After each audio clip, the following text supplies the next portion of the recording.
m'a dit de venir. Donc, bonjour à tous, déjà. Bonjour, merci d'être venus, c'est super sympa. Donc, ça s'appelle What the Cut Advices 1. Conseil pour les néo-vidéastes. Voilà. Non, en gros, j'ai absolument rien préparé du tout. Parce que j'ignorais que j'allais faire ça, en vrai. Alors que j'aurais pu le savoir, mais je ne le savais pas. Mais bref, c'est pas grave. Du coup, je vais tout simplement, s'il y a des gens qui ont des questions en rapport plus ou moins avec le thème, évidemment, on va éviter les questions « Où est Richard ? Il est pas là, il est au pute », c'est des trucs comme ça. Donc ce genre de trucs, on va éviter. Mais si vous avez des questions plus ou moins en rapport avec la vidéo, des trucs comme ça, n'hésitez pas. Est-ce qu'il y a des gens déjà qui ont envie de me poser des questions, qui lèvent la main ou pas? Alors, il y a juste toi. Est-ce qu'il y a juste elle? Est-ce qu'il y a juste elle? Il y a toi aussi? Ouais. Qui d'autre? Là-bas, tout là-bas. Tout là-bas, et non, c'est un mec qui se gratte les cheveux, ça. Et toi? Ok, bon, on va faire un par un. Donc toi, vas-y, dis-moi, comment tu t'appelles? Cécile. Cécile, dis-moi, qu'est-ce que tu... Donc nous, on a le projet de se lancer un peu, mais plus dans la vulgarisation. Vulgarisation de quoi? Scientifique en biologie. Ouais. Mais c'est toujours dans l'idée de faire quelque chose de sympathique et attirant en humoristique. Ouais. Et donc j'aimerais savoir déjà... Humoristique? Ça peut être humoristique, on peut faire de la bio, mais scientifique. Ça veut dire que ça va être... En vrai, pourquoi vous voulez faire de l'humoristique avec ça, en fait, déjà? Est-ce que parce que vous avez l'impression que c'est ce qui marche le plus sur Internet? Non, c'est qu'il y a vraiment des trucs, même en cours, les profs ils lancent des vannes. Oui, non, bien sûr. En fait, faut pas confondre l'humoristique et légèreté, en fait. Quand tu regardes, par exemple, les vidéos de Bruce d'y penser, je sais pas ce que tu connais, évidemment, c'est pas des vidéos humoristiques, mais t'as des petites pointes de légèreté, quoi. Oui, et donc, la question, du coup... La question, c'est en tant que débutant, qu'est-ce que tu peux conseiller comme matériel et logiciel de montage, surtout, ce qui sont les deux points noirs que je pense. D'accord. Qu'est-ce que vous avez déjà? Pas grand-chose. En matériel? On a des fonds, donc... Ouais, d'accord, ok. Donc, tout est à refaire. Non, déjà, tout à faire. Le premier truc, c'est le son, c'est le plus important. C'est plus important que l'image. Parce que, par exemple, tu regardes les premiers épisodes de What the Cut, l'image était immondissime. C'était vraiment le pire truc que tu avais vu de ta vie. Mais le son, ça allait. Du coup, on pouvait toujours... En fait, si ton son est dégueulasse, tu perds tout de suite l'attention des gens. C'est-à-dire, je peux pas le faire, mais genre, si je parle comme ça dans une vidéo, t'as pas envie de l'écouter, t'as pas envie de la suivre. Surtout si c'est une vidéo de vulgarisation scientifique. Donc vraiment, le son, c'est le plus important. Ensuite, du coup, un truc comme ça marche très bien. Ça, t'as deux micros ici et là, c'est le Zoom H4n. Je l'ai aussi. Et voilà, note-le. Et du coup, t'as deux micros ici. Et du coup, c'est sympa, mais le mieux, c'est aussi d'avoir un vrai micro que tu branches au cul, ici. Enfin bref, là, c'est vraiment un peu plus technique. Et pour la caméra, quoi, il y a des trucs qui sont d'entrée de gamme moins chers que fut un temps. Même des appareils photo comme le 600D Canon, 700D, 550D. Je suis même pas sûr qu'ils soient encore produits, celui-là, mais bref. Pour commencer, c'est bien. C'est bien, avec des objectifs type 18-55. Non, c'est bien. Et logiciel de montage, moi, je travaille sur Premiere Pro. Mais t'en as 4 vraiment qui sont importants. Donc t'as celui-là, Vegas, Final Cut et Avid. Et Avid qui sont les 4 logiciels principaux. Une chose importante à savoir avec le logiciel de montage, craquelez pour commencer. Voilà, absolument, parce que c'est extrêmement cher. Mais par contre, si vous vous professionnalisez, achetez-le, parce qu'ils peuvent vous tomber dessus et vous faire raquer un truc de dingue, quoi. Voilà, ça ne m'est pas arrivé, parce que j'ai acheté du coup la licence. Une activité professionnelle, on a un métier... Pour l'instant, un vrai travail, oui. En tout cas, je suis en doctorat, donc... Je vais me lever parce qu'il y a des gens, je pense, dans le fond qui ne me voient pas, donc peut-être que je vais mettre ça ici. C'est peut-être un peu mieux. Je sais pas. C'est qui prend le son? C'est toi? C'est nous. C'est vous. Et ça vous va ici? Ouais, là ça ira. Ok, parce que je sais qu'il y a des gens dans le fond, du coup, si je suis assez là, c'est nul. Salut. Ok, donc voilà en gros. Est-ce que d'autres questions à ce niveau-là ou IE.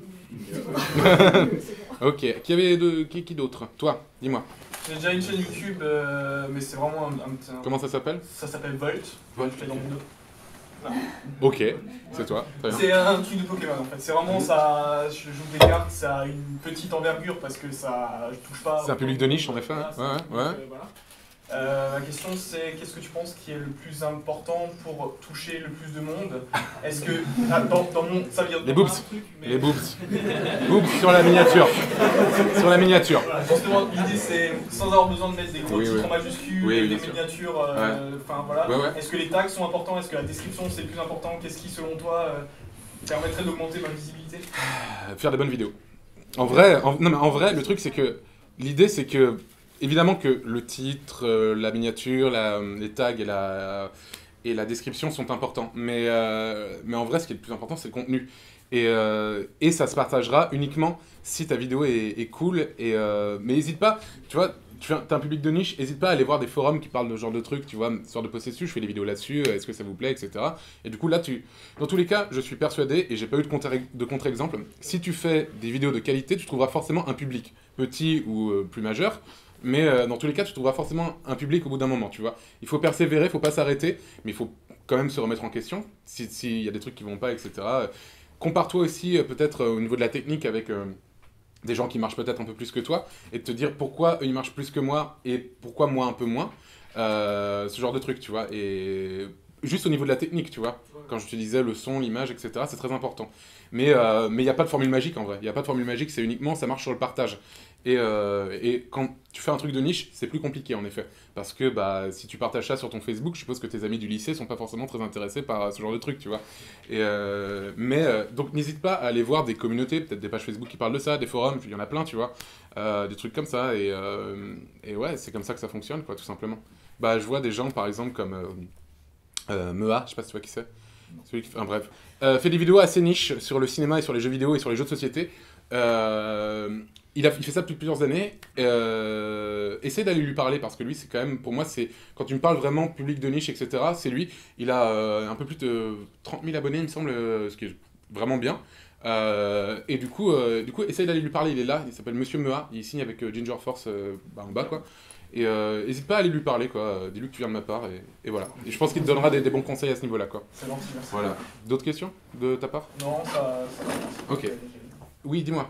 Basu de Découvre ta conf, on vient de lancer une chaîne. Okay. Un conseil pour limiter le fracassage de crâne sur son bureau au montage? Aucun.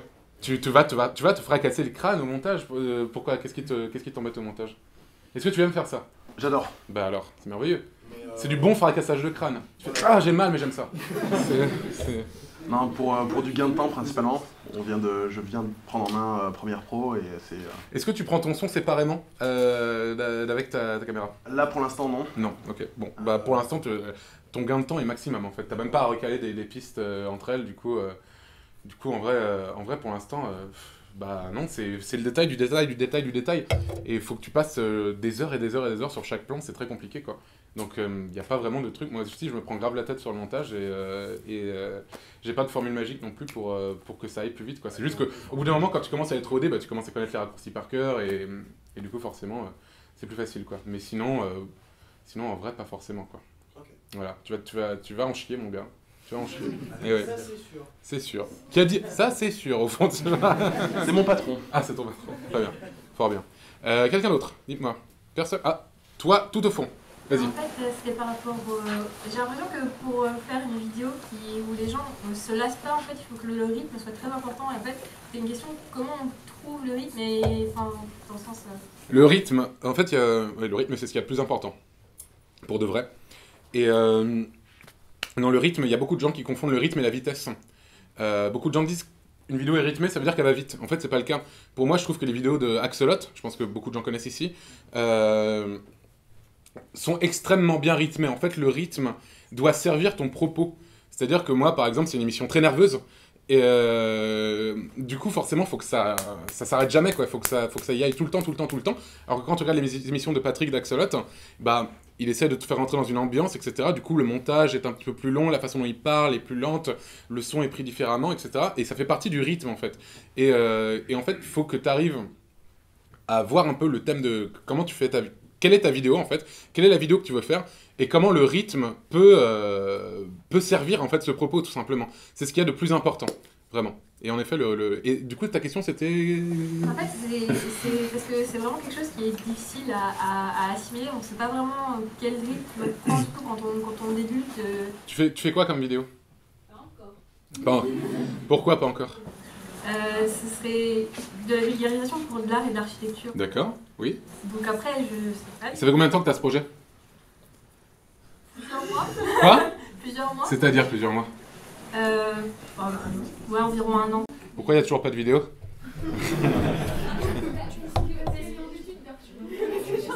On a toujours des bonnes excuses. Mais non mais fais-le. Ta première vidéo, ça sera de la merde dans tous les cas. Mais pour de vrai. Non mais pour de vrai. Hein, regarde. Non, mais tu t'es effondré, qu'est-ce qui s'est passé? Non, pour de vrai, la première vidéo, les premières vidéos et surtout la toute première, il y a très très peu de chaînes YouTube, même d'assez grande envergure, que tu trouveras, où la première vidéo, c'est un truc qui déchire, tu vois. Il y a toujours, comme je vous ai dit, mes premières vidéos, c'est dégueulasse en termes de visuel. Puis même, moi, je peux plus les regarder, je trouve ça insupportable, mais bref, c'est parce que c'est moi aussi. Mais même quand tu compares, par exemple, tu regardes les tout premiers épisodes d'un tel ou d'un tel, à chaque fois, et que tu vois le dernier, tu vois qu'il y a un écart absolument gigantesque en termes de qualité, quoi. Du coup, ta première vidéo, il faut qu'elle te plaise, forcément, mais sache que dans 6 mois, tu la trouveras à chier. Parce que tu auras progressé, mais tu peux pas progresser tant que t'as pas fait cette vidéo. Tu pourras pas progresser, c'est en te plantant en fait. C'est en te plantant, il faut se planter. Se planter, c'est quelque chose de bien. Les gens voient ça comme quelque chose de pas cool, mais en vrai, c'est nécessaire. C'est nécessaire de se planter, de faire des trucs moins bien, et c'est comme ça que t'évolues. T'auras pas l'illumination en le faisant pas, tout simplement. Mais lance-toi. T'as rien à perdre en vrai. T'as rien à perdre. Donc, à part un peu de temps, mais bon, ça va. T'es jeune, ça va. Tu peux encore mourir, ça va. Donc voilà. Tu avais une autre question peut-être? Alors, personne d'autre n'a levé la main tout à l'heure. Est-ce que quelqu'un d'autre? Toi, vas-y, dis-moi. Moi, c'était des conseils, si jamais, pour le début, au niveau des animations. Les animations? Qu'est-ce donc ça? Oui, alors en fait, moi je voudrais faire. Tu veux dire le générique, des trucs comme ça? Non, les animations, vraiment une animation. Ah, des animations, tu dessines Je dessine pas spécialement, mais en fait, comment dire, pour expliquer, moi je voudrais faire des vidéos de vulgarisation pour le sport. Ah, ok. Voilà, donc pour montrer qu'un sportif, ça peut être débile dans sa tête, mais pas dans son corps. Ok. C'est d'expliquer tous les sous-jacements qui peuvent se passer derrière. Et par contre, j'aurais besoin de faire des animations pour ça. Des animations genre des animations, comme un film d'animation. Des Stickman ou autre. Ah, ok. Et donc?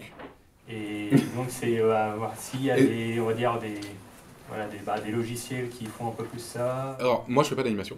Est-ce que tu connais quelqu'un qui fait de l'animation? Il pensait? Il pas. Il y a certains plans qu'il a fait lui-même. Oui, mais on fait tous des plans, mais c'est pas vraiment de l'animation, on fait des plans. Et qu'il a animé derrière. Oui, alors moi j'y connais pas grand chose à ce niveau-là. Trouve-toi un animateur. Passe une annonce. Il y en a plein. Il y en a même. Non, il y en a plein, mais il y en a pas assez en vrai. Donc faut les faire travailler ces gens, c'est bien. Je te dirais After Effects, mais je suis sûr que c'est pas du tout le nec plus ultra pour ça. Je suis vraiment très très nul pour ça. Je fais pas d'animation moi. Du coup, je peux pas trop répondre à ta question quoi. Je suis désolé. Donc ouais, je suis navré. Là, le premier truc qui me vient, c'est After Effects, mais un animateur, tu diras, mais t'es fou. Je sais pas. Nio, oui. Tu sais pas ça? Pour faire de l'animation, un logiciel bien? Flash. Adobe Flash. C'est exactement ce que je viens de dire. Oui, voilà, oui, ça c'est très important. Si vous connaissez pas un logiciel, allez voir des tutos sur YouTube, c'est gratuit. Et faites-le vraiment, profitez-en, vraiment, il y en a plein partout pour tout et n'importe quoi. Allez voir les tutos sur internet, c'est indispensable. Indispensable si vous maîtrisez pas le logiciel ou votre matériel. Indispensable. Bref, une autre question quelque part peut-être. Toi, vas-y, dis-moi. Est-ce que tu penses que quand on débute, c'est mieux d'essayer de trouver sa propre identité ou essayer vraiment de s'inspirer de vidéastes connus pour... Les deux. En vrai, c'est les deux. En fait, au début, tu vas forcément t'inspirer de vidéastes connus. En vrai, quand tu vas commencer, tu vas t'inspirer de quelqu'un. C'est normal, tout le monde passe par là. Et plus tu vas avancer, plus tu commenceras à te détacher de ce truc-là, plus tu auras envie de faire autre chose, plus tu découvriras ta propre voie. Tu vois, par exemple, pour prendre l'exemple de Mathieu Sommet et de moi, on est parti de la même base, qui est Ray William Johnson qui faisait Equal 3 aux États-Unis. Et au début, c'était assez similaire quand on a commencé. Et maintenant, ça n'a plus rien à voir, tu vois. Que ce soit lui et moi, et surtout William Johnson qui n'est pas mort, mais presque sur Internet en tout cas, mais parce qu'il a arrêté Equal 3. Mais Mais bref, ouais, au début, tu t'inspires forcément de quelque chose. Tu vas forcément voler quelque chose. C'est comme tout. Dans tous les métiers de la création, la musique, etc., tu t'inspires forcément d'un truc que t'aimes et que tu connais déjà. Faut pas en avoir peur. Bon, faut pas non plus plagier, hein, évidemment. Tu peux t'inspirer d'un concept, y a pas de problème. Mais tant que tu reprends pas exactement les vannes à l'intérieur du truc, ou les phrases exactes, ou les trucs comme ça, y a pas de problème, tu vois. Mais ouais, c'est en faisant, c'est en forgeant qu'on devient forgeant. C'est ce que je disais tout à l'heure. Au début, ça sera forcément quelque chose de proche avec quelque chose qui existe déjà. Et plus ça avancera, plus tu te découvriras, quoi. Voilà. Quelqu'un d'autre ? Dis-moi. Toi, vas-y. Alors moi, je voulais savoir, outre le son et l'image, Oui. est-ce que tu aurais des conseils pour faire une bonne vidéo ? Oh putain. Comment faire une bonne vidéo ? Comment avoir Hein ? Comment ? Qu'est-ce qui te ferait dire en regardant une vidéo ça c'est une bonne vidéo, lui je vais... Qu'est-ce qui te ferait dire ça c'est une bonne vidéo, ça c'est une mauvaise vidéo ? Qu'est-ce qui te fait dire ça ? En fait, la question c'est que tu dois te poser pourquoi j'aime cette vidéo, pourquoi j'aime pas cette vidéo ? Est-ce que c'est parce que c'est la façon dont il parle ? Est-ce que c'est le sujet dont il parle ? Est-ce que c'est la façon dont c'est monté ? Est-ce que c'est la façon dont c'est filmé ? Est-ce que c'est le son ? En fait, il y a plein d'éléments à prendre en compte. Et en fait, si tu veux faire des vidéos, regarde d'autres vidéos, des vidéos que t'aimes bien, mais aussi, et presque surtout, des vidéos que... Ah, salut Thomas, bonjour. Excuse. Des vidéos que t'aimes pas. Et demande-toi en fait pourquoi j'aime pas cette vidéo. Et il y a pas de formule magique. Il y a des vidéos que je trouve totalement à chier, que tout le monde adore, tu vois. Je vais pas les citer ici parce que ça se fait pas. Mais bref, il y a des vidéos que j'aime pas du tout et qu'il y a plein de gens qui adorent, tu vois. Et je saurais te dire pourquoi je trouve que c'est une mauvaise vidéo, mais après après, évidemment, si le son est à chier, si l'image est à chier, si c'est mal monté, évidemment, c'est quelque chose de pas bien, tu vois. Après, c'est vraiment, je te parle de l'aspect technique du truc.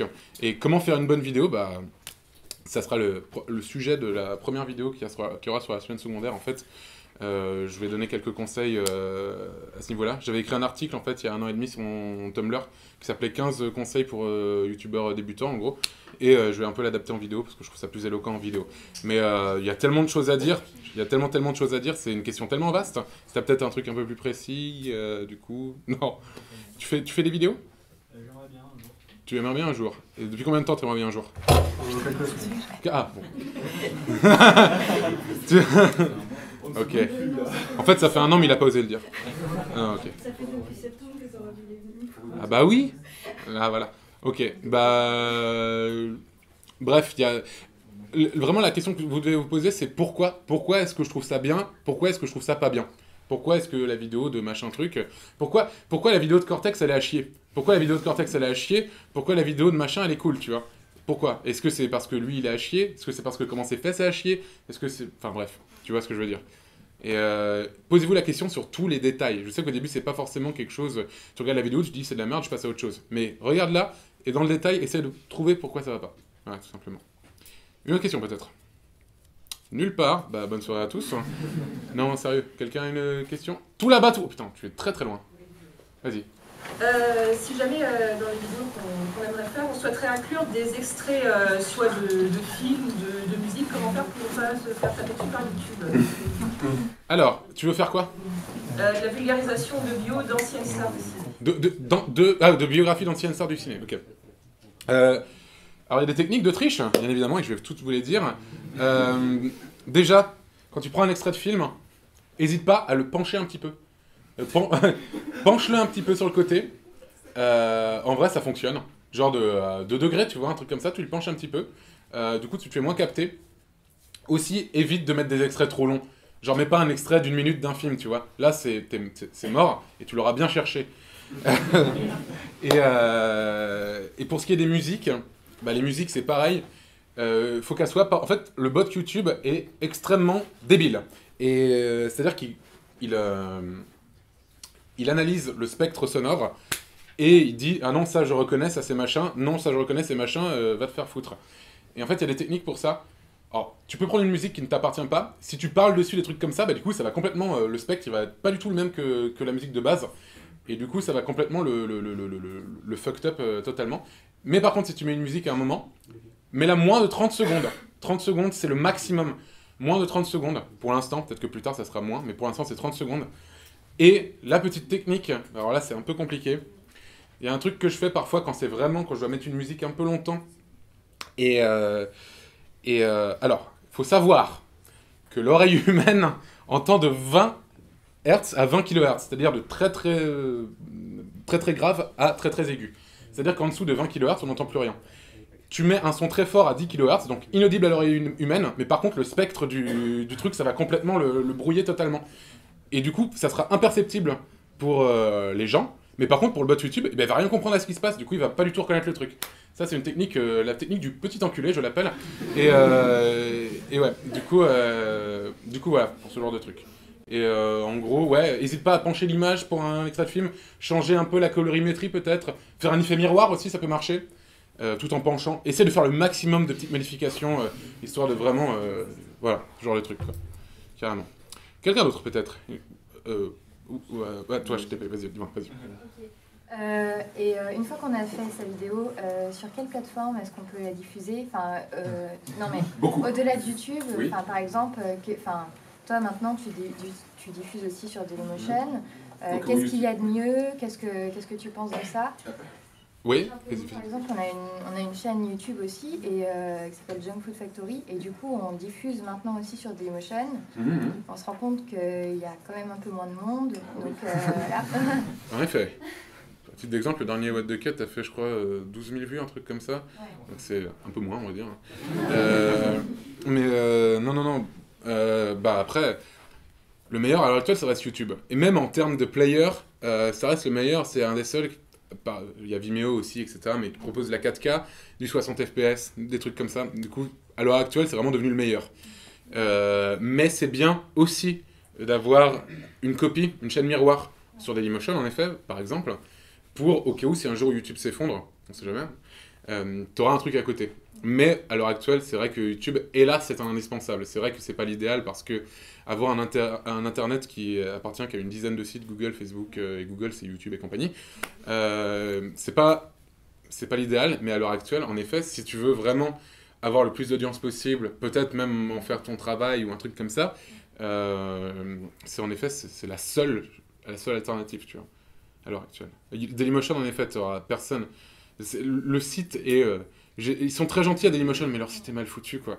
Non, mais c'est vrai, quoi. T'as pas envie. Tu vois un lien Dailymotion, tu fais, oh, c'est pas grave. Donc voilà. Mais ouais. C'est bien de faire une copie, en tout cas.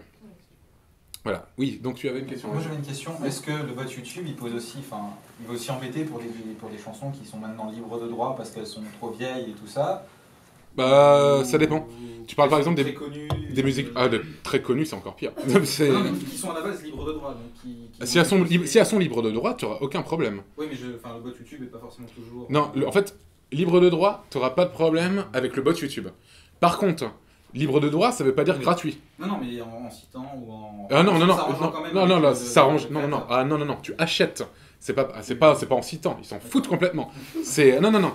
Libre de droit, ça veut pas dire que la musique est gratuite. Libre de droit, ça veut dire que tu achètes la musique. Et quand tu veux la diffuser sur Internet, acheter une musique libre de droit, c'est à peu près 180 €. Du coup, si tu veux acheter une musique libre de droit, c'est 180 € parce que, évidemment que le bot YouTube, il va pas reconnaître ton truc, mais par contre, s'il y a l'auteur de la musique qui tombe sur ta vidéo, il fait, mais je me rappelle pas qu'il a acheté ma musique, celui-là, bam, procès, et terminé. Donc, faut faire très attention avec ce genre de trucs. Mais après, il y a beaucoup de musique, par exemple, des musiques de jeux vidéo, pas trop récents, évidemment. Alors là, tu en as des milliards de plein de genres différents, du coup, ça peut fonctionner aussi. Ça, j'en utilise des centaines et des centaines. Évidemment, les musiques libres de droit. Mais ouais, c'est un sujet un peu assez complexe. Mais les libres de droit, il se fera pas pécho par le bot YouTube. C'est uniquement si l'auteur arrive sur ta vidéo, au bout d'un moment. Voilà. Et que ça lui plaît pas, hein, et qu'il décide de dire non. Voilà. Ok. Tu avais une question toi aussi? Oui. Donc, comme tu as dit que le son c'était super important, est-ce qu'il y a un environnement spécial que tu conseilles pour tourner, des accessoires comme un filtre anti-pop ou ce genre de choses à ajouter devant un micro? C'est d'avoir, déjà en premier lieu, c'est d'avoir le micro le plus près de ta bouche, en vrai. C'est là comment je parle. En plus, il y a deux micros, du coup, ça prend en stéréo, c'est encore pire. Mais tu auras à peu près tout le son de toute la reverb. Parce que là, quand je parle, il y a une légère reverb, tu vois. Alors que si je parle comme ça, je parle comme si je te parlais à l'oreille, tu vois. Du coup, t'entends pas du tout l'environnement autour. Du coup, le micro, c'est ce qui est le plus important. Le placement du micro, surtout. C'est le plus important, qu'il soit là. Enfin, vraiment, il faut qu'il soit assez près de ta bouche pour que ça prenne moins l'environnement. Après, évidemment, filtre anti-pop, c'est bien aussi. Le filtre anti-pop, pour ceux qui ne savent pas, c'est la fameuse truc rond avec sorte, on dirait une moustiquaire en fait que tu fous devant le micro et tu parles dedans comme ça. En fait, ça évite que quand tu fais des ça sur le micro, quoi, tout simplement. Et t'avais une autre question? Je sais plus, j'ai peut-être mal... Plus l'environnement. L'environnement. Bah, pas une salle de bain, ni une église, une cathédrale encore moins. Tu évites totalement ce genre d'endroit. Voilà, si tu veux tourner dans la cathédrale de Strasbourg, bon courage, mais... Non, bah oui, bah évidemment. Environnement plutôt tamisé, avec des rideaux, des trucs comme ça, par exemple. Là, l'environnement est plutôt bon au niveau du son, même si la salle est grande, du coup, la réverbération est assez importante. Il faut que tu aies le moins de surface, on va dire, carrelée, tu vois, des trucs comme ça, parce que ça se réverbère de partout, c'est dégueulasse. Genre de la moquette, c'est bien, des rideaux, c'est bien, les trucs comme ça, tu vois. Le parquet aussi, ça absorbe bien le son, du coup, ça se réverbe un peu moins, tu vois, ce genre de truc. Donc, ouais. Et une salle pas très grande, avec ce genre de truc, quoi, tout simplement. Une chambre, globalement, en vrai. Non, mais en vrai, une chambre, ça va, quoi. Une chambre, ça va. Ça va. Quelqu'un d'autre a une question, peut-être, quelque part? Oui. Un truc rapide, oui, par rapport au tag, est-ce que c'est plus important que le titre, par exemple, pour la recherche de la vidéo, ou c'est quand même le titre qui prime? C'est le titre le plus important. Pareil, la description, c'est pas très... Bah, c'est important, tu le fais quand même. Oui, je le fais. Je veux dire, tu le fais, mais le plus important, ça reste le titre et la miniature. Parce que c'est le premier truc que tu vas voir. Ne mens pas sur tes tags, c'est ridicule. Hein. Va pas mettre François Hollande, alors que c'est pas du tout une vidéo qui parle de François Hollande. Il y avait des gens qui faisaient ça à une époque, c'était absolument ridicule. Tu voyais des tags qui avaient aucun rapport, sexe, porn, Sarkozy, genre, aucun sens, tu vois. Et tu voyais vraiment les gars qui voulaient « je veux du clic !» Et du coup, ouais. Voilà. Et du coup, quelqu'un derrière, là, je t'ai vu. Ouais, vas-y, dis-moi. Ce genre d'advice, style spectre sonore et tout, tu les as trouvés par toi-même en faisant des tests ou... Ouais. Enfin, j'ai fait des études de son, mais globalement, j'ai appris tout seul, en fait, parce que, comme je te dis, je fais des vidéos depuis que j'ai 10 ans, en fait, et j'en ai 26, donc ça fait 16 ans. Et du coup, forcément, si ça n'avait pas évolué entre-temps, je me serais posé quelques petites questions. Et du coup, oui, c'est en faisant des erreurs et en te rendant compte, globalement comment ça se passe. C'est pour ça que quand tu vas dans des studios sonores, c'est des pièces ultra tamisées, tu vois, avec les boîtes 2, qui ne sont pas du tout des boîtes 2, hein, d'ailleurs. C'est totalement autre chose. Mais plus l'espace est tamisé au niveau du son, et du coup, c'est pareil dans les pièces, les pièces normales, on va dire. Mais c'est au fil du temps, quoi. C'est en faisant des tests à droite et à gauche. Donc, ouais. Il n'y a pas d'endroit où tu allais chercher des informations Ah, bah si, bah évidemment, quand je sais pas quelque chose, comme je vous ai dit, c'est tutoriel sur Internet. Tutoriel comment faire des vidéos YouTube. Non,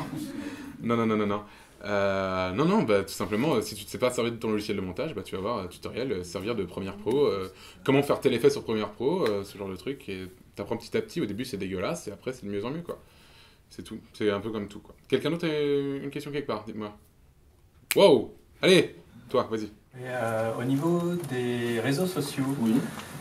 Bon, je devine qu'au début, c'est pas mirobolant, mais après, une fois qu'on commence à avoir une certaine fanbase, est-ce qu'il faut être virulent dessus? Est-ce qu'il faut avoir... Plus t'es connu, moins tu peux dire de trucs. Non, c'est vrai. Hein. La moindre de tes paroles va être interprétée. Tu passes tellement facilement pour un connard. T'as plus le droit... En fait, plus t'es connu, plus t'es déshumanisé. C'est triste à dire, c'est un des trucs... Moins t'as le droit d'avoir un avis sur quelque chose, moins t'as le droit moins t'es libre, en fait, tout simplement. En vrai, tu l'es, mais tacitement, tu l'es pas. Et... Mais ouais, non, virulent, va pas cracher sur la gueule de tel ou tel youtubeur, genre de truc, jamais de la vie. Tu me verras jamais dire du mal d'un youtubeur sur Twitter, tu vois, par exemple. Mais moi, dans l'environnement, je parlais, on va dire, est-ce qu'il faut, je vais me dire... pour exagérer un post toutes les 10 minutes ou... Ah, tu veux dire de la présence? Non, dans ce sens-là. Dans l'idéal, oui. Moi, c'est pas ce que je fais. Mais à une époque, c'est ce que je faisais, en tout cas. Quand tu commences, c'est vrai, c'est bien c'est important. Quelqu'un qui gère ça très bien, c'est In The Panda, je sais pas si vous le connaissez, qui est ici. Qui a une fanbase qui commence à grossir un petit peu, mais qui n'est pas non plus immense pour l'instant. Mais par contre, sa fanbase est ultra à fond sur lui, parce que c'est quelqu'un qui est très présent, il fait des lives, il parle beaucoup sur Twitter, il fait de plus en plus de conventions, des trucs comme ça. Et du coup, c'est un mec qui a, je crois, 27 000 abonnés, un truc comme ça. Et sa fanbase, elle est vraiment ultra fan de lui, quoi. Vraiment, c'est... Et du coup, ça fidélise en effet le fait Puis c'est plaisant aussi de parler avec les gens. En fait, on calcule même pas, tu vois. Si ça te fait plaisir de discuter sur les réseaux sociaux avec des gens qui regardent ce que tu fais, bah tu le fais tout simplement. Il faut pas vraiment calculer en fait. Il faut vraiment le faire au feeling. Tu vois, si t'as pas envie de le faire, ne le fais pas. Ne te mens pas à toi-même, ça serait complètement con. Mais ouais, si t'as envie de faire un tweet sur tel truc ou de répondre à telle personne, fais-le. Tout en restant courtois, bien sûr, évidemment. Donc voilà. Quelqu'un d'autre a une question quelque part, dites-moi. Wow. Quelqu'un? Toi? Comment faire face aux haters et aux trolls? Parce qu'il y en a vraiment partout sur Internet.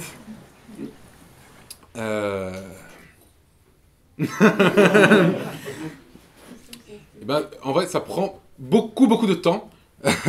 Au début, c'est dur.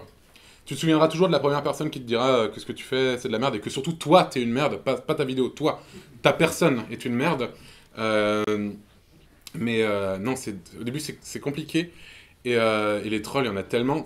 Faut faire avec, mais faut jamais céder. Il faut juste ne pas leur répondre. Ils n'existent pas.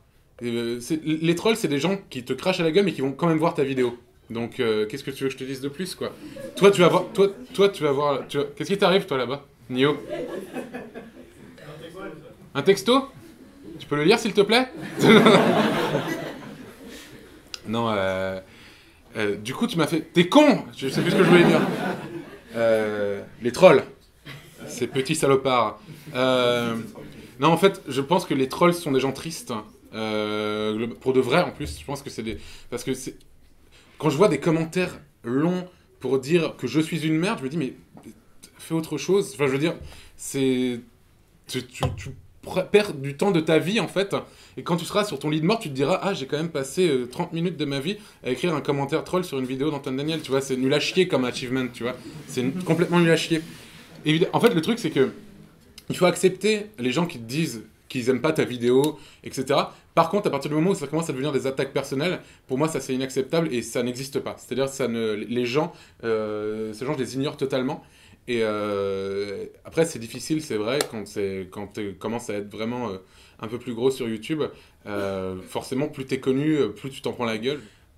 Faut t'imaginer que c'est souvent quelqu'un de 12 ans et demi devant son ordinateur. Est-ce que si un mec de 12 ans et demi dans la rue te croise et te fait « Eh, t'es une merde !» ça te fait chier ou pas? Alors pourquoi ça te ferait chier derrière un ordinateur, tu vois? En vrai, ça n'a aucun sens. Si quelqu'un te croise dans la rue et te dit « T'es une merde », tu fais « Bah oui ». Voilà, enfin, je veux dire, c'est... Ok, il n'y a pas de... Va sucer un sac de bites, quoi, mais il n'y a pas de problème, tu vois. C'est... En vrai, il faut juste faire abstraction. Je sais que c'est difficile parce que même moi, j'ai beaucoup de mal à certains moments. Surtout quand c'est des attaques personnelles, en fait. Pas sur... que ce soit sur ma vie privée, ma façon de faire, etc. Pas sur les vidéos. Sur les vidéos, il n'y a pas de problème. Mais sur le fait que... Et puis même quand tu vois... Putain, je me souviens, genre... souvent c'est même pas genre il y a un gars qui m'a dit sur ma dernière vidéo ta vidéo c'est de la merde, je suis allé voir sa chaîne et podcast la rentrée, putain mon gars. Sérieux, enfin je veux dire ce genre de truc, tu vois, du coup ça te fait relativiser ça faut juste, c'est du temps, au début ça va être très dur pendant plusieurs années et au bout d'un moment tu commenceras à t'en défaire tout simplement. T'as des haters? Non, parce que j'ai pas encore fait de vidéo. Ah oui. Ben je serai ton premier hater. Je vais t'apprendre la vie, mon gars. Un pouce rouge par vidéo, allez, hop là, hop là, hop là. Ouais, c'est ça, absolument, absolument. En public et tout, avec des captures d'écran, tout ça. Quelqu'un d'autre a une... Oui. C'est une question, oui. Ouais, c'est... vu que j'ai que 16 ans, j'ai peur qu'on me prenne pas au sérieux, parce que je suis jeune et qu'on me dise « Ouais, retourne jouer à Call of ». Tu en auras. D'ailleurs, retourne jouer à Call of. Non, en vrai, t'en auras. Mais tout et n'importe quoi. Imagine, t'es une fille. Les filles sur Internet, c'est les pauvres. C'est vraiment le pire. Elles s'en prennent plein la gueule. C'est principalement pour ça aussi qu'il y a peu de vidéastes féminines aussi, parce que ça fait peur. Moi, si j'étais une fille, je pense que je me ferais caca dessus. Mais ne vous faites pas caca dessus, parce que c'est déjà, un, peu élégant. Et deuxièmement, il faut passer outre ça.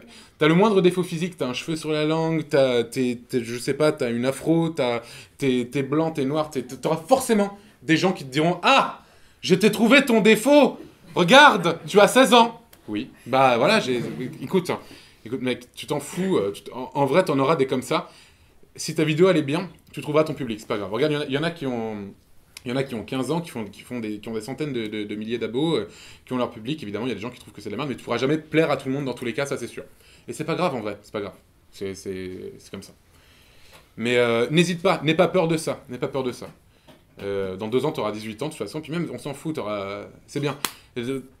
Tu auras fait une vidéo à l'âge de 16 ans, il y a des mecs de 35 ans qui regardent des vidéos sur Internet qui font « Ah, c'est de la merde », mais ils ont 35 ans, ils n'ont jamais rien fait, et toi, tu auras eu 16 ans et tu l'auras fait. Donc, tu es déjà mieux qu'eux, dans tous les cas. Quelqu'un d'autre a une question, quelque part? Toi, vas-y. Comment tu fais pour parler avec assurance quand tu fais une vidéo sans bafouiller ou sans... Beaucoup de prises. Genre, énormément. Non, si tu savais, parce que je parle fort et vite, et oh là là, le nombre de prises que je fais à chaque fois, on ne se rend pas forcément compte, mais c'est hallucinant, quoi. Il faut que ce soit... et surtout, quand je l'ai fait une fois bonne, je la refais une deuxième fois pour être sûr, tu vois. Du coup, je recommence à me planter plein de fois, et au bout d'un moment, putain, ça me rend fou, quoi. Mais ouais, c'est tout simplement un nombre incalculable de prises, quoi. C'est tout. Il faut recommencer, tout le temps. C'est chiant, c'est pas amusant, mais au final, c'est ce qui rend le mieux. Tout simplement. Il y avait une question par ici, j'ai vu. Oui, toi, vas-y. Je voulais savoir, donc, sur un tournage, si tu avais des conseils pour gérer l'équipe, finalement, qui est tout autour du tournage, des tu les frappes. Tu prends un pied de biche, tu les frappes. Thomas, il y a mon assistant réalisateur qui est là-bas, en fait. Thomas, comment tu fais? Parce que c'est lui... Thomas, lève-toi, s'il te plaît. Non, lève-toi, Thomas. S'il te plaît. Thomas qui est mon assistant réa, qui a assistant réalé, si c'est un verbe, sur l'intro de l'épisode 36. Et du coup, c'est surtout toi qui gérais à ce niveau-là, quoi. Tu veux m'asseoir en parlant ou tu veux que je reste debout? Non, mais enfin, quoi? Je t'entends plus, vas-y. Ouais, ça s'appelle de l'organisation, en fait, il faut que tu aies tout à l'avance. Déjà, tu as un scénario, tu dépouilles le scénario, tu vois ce dont tu as besoin, les personnes dont tu as besoin, les rôles dont tu as besoin. Et il faut avoir, il y a plein de choses pour ça, il y a même des logiciels, etc. Mais il faut préparer, si tu veux, ce qu'on appelle une feuille de service, c'est un plan de travail, où toi, tu sais exactement ce qui va être tourné. Tu demandes du coup au réalisateur qu'est-ce qu'il veut. Tu estimes un peu le temps que ça va prendre et ce dont il a besoin. Et il faut compacter ça sur plein de choses, en fait. On pourrait en parler très longtemps. Oui, c'est vrai. Non, mais faut tout. Un des conseils, c'est vraiment de prévoir le plus à l'avance. Voilà, c'est ça. Et sur le tournage, être doux et strict en même temps. C'est genre une main de fer dans un gun de velours. C'est plus ou moins ça. T'as frappé des figures? Oui, bah écoute, ça fait plaisir quand même. Faut bien se détendre un petit peu. Bref, voilà en gros. Désolé Thomas pour... T'étais là, fallait pas être là. Donc j'ai vu que quelqu'un d'autre avait levé la main tout à l'heure. Oui, là-bas. Est-ce que tu as des projets futurs oui. dehors des vidéos oui, mais là pour l'instant je me concentre vraiment sur les vidéos, on va dire. Je commence déjà à travailler sur l'épisode 37, plus la vidéo dont je vous ai parlé un peu qui sera sur la chaîne secondaire.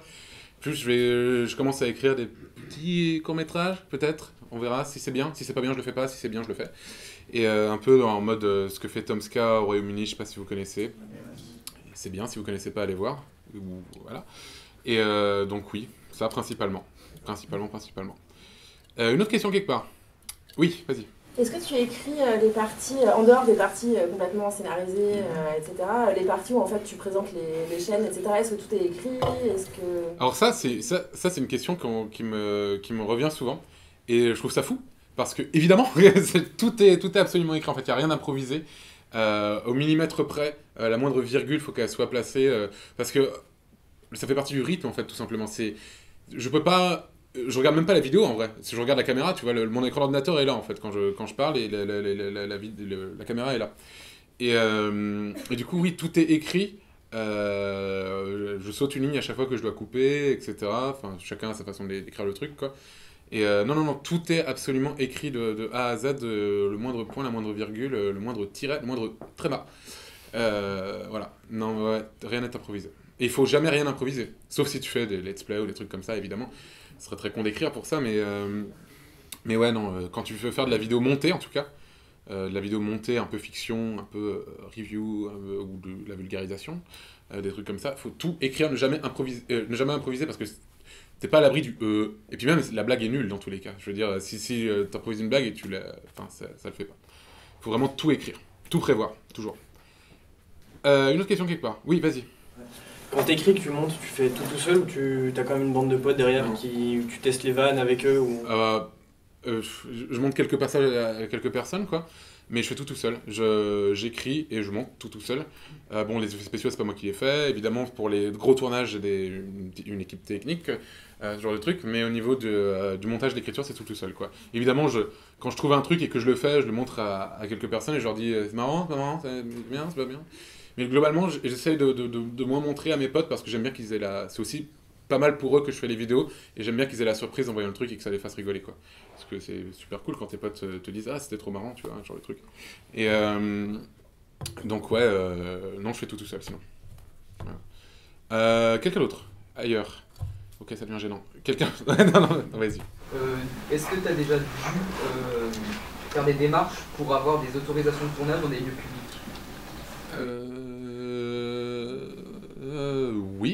Oui. Sur le terrain où on a tourné la petite bataille dans l'épisode 36, par exemple, ça appartient à une association. Du coup, forcément, il fallait l'autorisation. On n'a rien signé, je crois. On n'a rien signé, quoi. C'est pas public. Si ah non, c'est pas public, c'est privé. C'est privé, mais globalement, non, j'ai jamais été dans des lieux où je devais signer l'autorisation avec la mairie, etc. On s'en bat les couilles. Non, en vrai, sinon c'est un marasme total. Est-ce que tu sais, par exemple, que la Tour Eiffel, tu peux la filmer, mais quand elle clignote, t'as pas le droit de la filmer ou de la diffuser. Parce qu'en fait, les clignotements de la Tour Eiffel, c'est un spectacle pyrotechnique, donc une œuvre artistique qui appartient à quelqu'un d'autre. Du coup, tu plagies et tu voles l'œuvre de la personne qui a fait le truc. Du coup, tu n'as pas le droit. César, dis-moi, c'est terminé ? 5 minutes. Encore une ou deux questions et on termine. Une ou deux questions. S'il vous plaît. Toi, vas-y, encore. Alors, on parlait d'organisation. Oui. Est-ce que, tu conseillerais d'organiser, si jamais on a une sorte de fil directeur, d'organiser, mais à l'avance, avant d'avoir tourné la première vidéo, la suite des vidéos? Tu peux. Moi, c'était pas mon cas en tout cas, mais je sais qu'il y a des gens qui font comme ça, et ça marche très bien. C'est toujours bien d'avoir un petit peu de l'avance dans tous les cas. Comment ? Surtout quoi ? Surtout si on se lance, non ? Oui, c'est bien. Mais après, c'est bien, mais le truc, c'est que comme je vous disais, ta première vidéo va peut-être redéfinir totalement la vision que tu veux faire après. Du coup, faut toujours prendre en compte aussi ce que tu viens de faire. Parce que ta première vidéo va peut-être changer totalement ce que tu avais prévu. Et du coup, c'est peut-être pas judicieux de se tenir à ce que tu avais prévu. Oui, je veux dire, parce que du coup, si c'est quelque chose qui... Enfin, au moins au niveau du script, si les retours sont plutôt positifs... Ouais, mais le script ne fait pas une bonne vidéo. Non, je sais, mais après, le montage, ça peut toujours se revoir, même si c'est long et tout ça. Bien sûr. Quand on débute, je pense que... Faut prendre son temps. En fait, un des pièges... Il faut prendre son temps. Voilà, un des vrais pièges, c'est que c'est tellement facile de filmer une vidéo et de la poster sur YouTube qu'on croit que c'est facile et que, genre, je peux tourner une vidéo maintenant et la poster sur YouTube ce soir, tu vois. Sauf que ça sera de la merde. Il faut absolument prendre son temps. Et en vrai, c'est assez simple, entre guillemets, avec des grosses pincettes, de tirer son épingle du jeu parce que 99%, no offense, des vidéos sur YouTube, c'est pas terrible en vrai. Vous tombez souvent sur des chaînes qui sont pas terribles. Vous en avez tous vu des chaînes qui sont pas terribles, on est d'accord. Vous avez pas vu que des chaînes excellentes. Il suffit juste que tu travailles un tout petit peu plus le truc, que tu soignes un petit peu plus la technique, et tout de suite, tu es déjà meilleur que 95% de ce qui se fait ailleurs, tu vois. Et du coup, il faut prendre un petit peu son temps. Encore plus si tu commences. C'est pas pour autant qu'il faut pas se lancer. Mais ouais, non, il faut prendre son temps, en effet. Mais au bout d'un moment, faut y aller, quoi. Faut y aller. Parce que si tu commences à être perfectionniste de partout, etc., tu ne le finis jamais, quoi. Donc ouais. Carrément. Une dernière question, quelque part. C'est mon Dieu. Toi, et ensuite toi, très rapide. Vas-y, vite.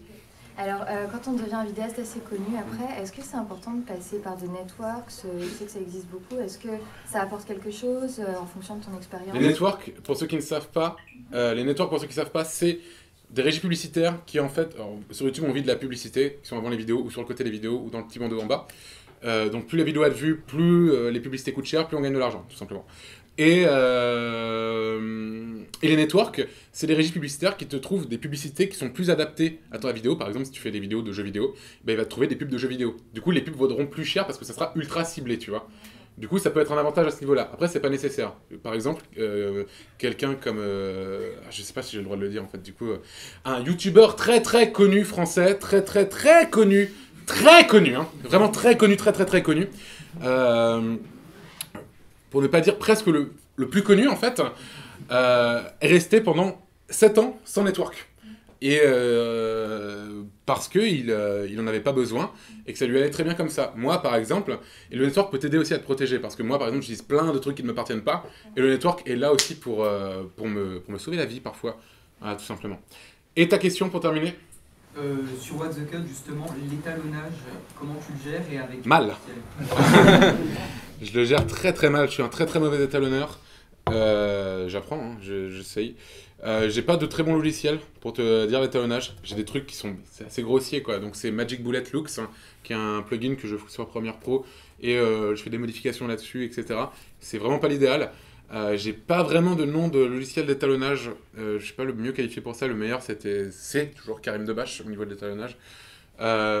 Mais là, je pourrais pas trop te conseiller.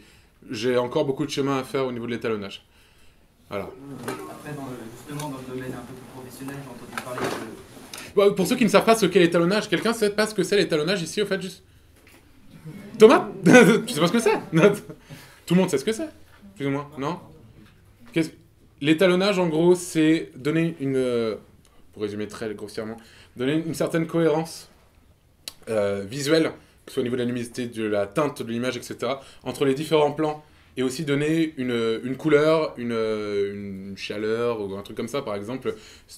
Quand tu vois souvent des films qui se passent au Mexique, l'étalonnage fait que l'image, la colorimétrie est beaucoup plus jaunie, des trucs comme ça, ce genre de trucs. Là, c'est vraiment les exemples grossiers, mais dans tous les films, dans toutes les vidéos, il y a toujours un petit peu d'étalonnage quelque part, quoi. Donc en gros, c'est ça. Et tu voulais terminer, vas-y, dis-moi. Justement, j'ai entendu parler aussi un peu plus d'un logiciel justement d'étalonnage, DaVinci Resolve. J'en ai entendu parler aussi, et il paraît que c'est bien. Donc, d'accord. Ok, bah super, merci. Mais on en avait déjà parlé en effet, mais c'est juste que j'ai eu le trou de mémoire. Bon, en tout cas, merci beaucoup d'être venu. J'espère que ça vous aura appris quelques petits trucs. Et merci beaucoup. Très bien. Bon bah moi j'y retourne. À tout à l'heure. Et une, c'est histoire de sexe. Ok. Je le savais tellement.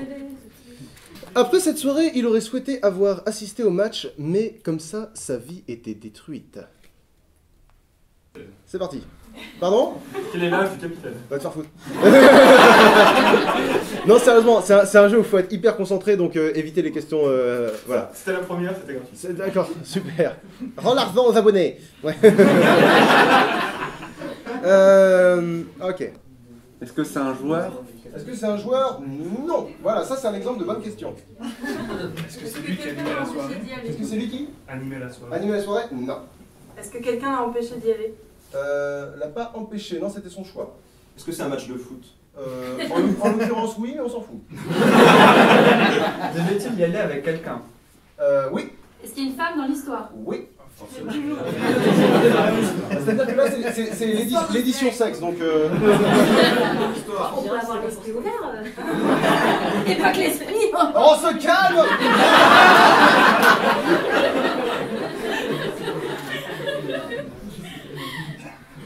Détruite. J'écris vraiment comme une merde. En plus, à mon avis, le premier rang arrive à lire, mais alors après, c'est... Voilà. C'est bon, jusqu'au 4e, c'est bon? Oui. Oui, je t'écoute. Est-ce qu'il aurait aimé y aller au match avec un ami? Pas avec un ami.